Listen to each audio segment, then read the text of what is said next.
গাজীপুর মহানগরীর ১৪ নম্বর ওয়ার্ড ইসলামপুর ভাঙা ব্রিজ এলাকা সহ বিভিন্ন গুরুত্বপূর্ণ পয়েন্টে গড়ে উঠেছে ব্যাটারি চালিত নিষিদ্ধ অটোরিকশা তৈরির একাধিক অবৈধ কারখানা।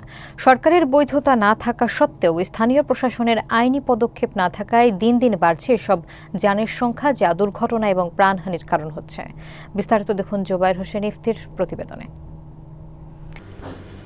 গাজীপুর শহরের প্রাণকেন্দ্র এবং ১৪ নম্বর ওয়ার্ড ইসলামপুর ভাঙা ব্রিজ এলাকা সহ বিভিন্ন গুরুত্বপূর্ণ স্থানে ব্যাটারি চালিত অবৈধ অটোরিকশা তৈরির একাধিক কারখানা গড়ে উঠেছে। এমনকি গাড়ি মেরামতের ওয়ার্কশপগুলোতেও রাত দিন এসব নিষিদ্ধ যান তৈরি হচ্ছে বলে জানা গেছে।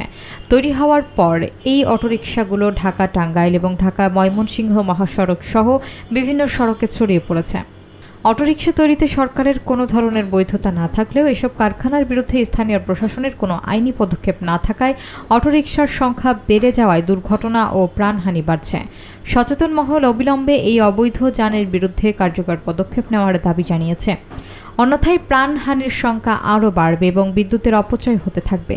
ইউএনও তরিকুল ইসলাম জানিয়েছেন, যত্রতত্র গড়ে ওঠা অটোরিকশা তৈরির কারখানাগুলোতে দ্রুত অভিযান চালিয়ে আইনগত ব্যবস্থা নেওয়া হবে। অন্যদিকে প্রশাসন এবং আইনশৃঙ্খলা রক্ষাকারী বাহিনী অবৈধ সব কারখানা নিয়ন্ত্রণ এবং অটোরিকশার বিরুদ্ধে অভিযান অব্যাহত রাখার দাবি করেছে। আপনি যে অটোগুলো বানাইতেছেন, এখানে আপনার কাগজপত্র কি কি আছে? হ্যাঁ, ট্রেড লাইসেন্স। কি ট্রেড লাইসেন্স? অটো বানানোর ট্রেড লাইসেন্স না এমনি আপনার কাজ করার ট্রেড লাইসেন্স? ওয়ার্কশপের আপনার আছে। তাহলে আপনি কিভাবে আপনি এই যে অটো তৈরি করতেছেন? ওয়ার্কশপে তৈরি হইতে পারে। আপনি এটা তো অবৈধ। আপনি অটো তৈরি করতেছেন, সরকারের কোনো অনুমতি নিচ্ছেন? আপনি ভ্যাট ট্যাক্স দিতেছেন? না, ভ্যাট আমি দেই নাই, এটা ঠিক আছে। হ্যাঁ, তাহলে আপনি কেন এটা কিভাবে বানাইতেছেন? আপনি এটা তো পুরোটা অবৈধ। এখন অবৈধ তো চলে, অবৈধ চলে।